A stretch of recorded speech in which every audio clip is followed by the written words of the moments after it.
Good afternoon, Rajani here. Today I'm going to share you my salmon recipe that I'm cooking in a air fryer.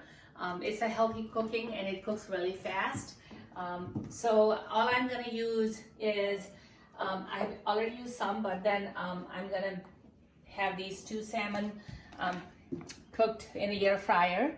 All I use is teaspoon to a tablespoon of ghee, butter.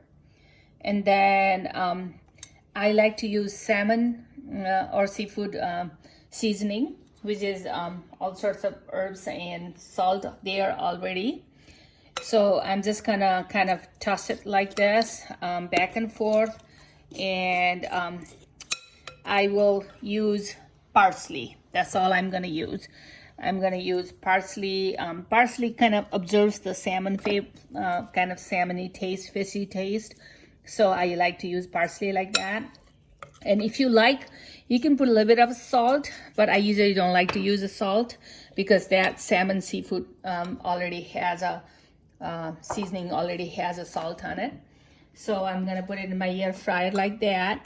And I like to put all the parsley on the top. That way it kind of soaks in.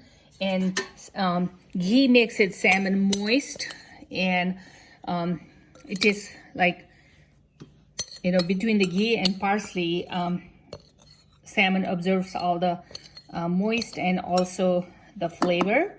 So, and later on, I will garnish with some parsley also.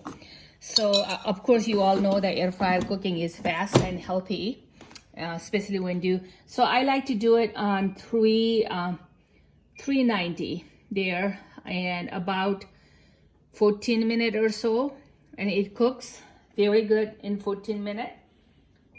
There you go. Just because I want to share with you other recipes today, so I already cooked a batch. This is how it comes out. It's moist and it's pretty tasty, and it doesn't taste like salmon. Salmon, of course, you know all the health benefits of salmon. It has fatty amino acids, of course, protein, vitamin D, A, D, E, and K because we use ghee. Please enjoy it with your family and your friends. Thank you for watching my YouTube video. Please share, subscribe, and like it. Thank you. Have a good night.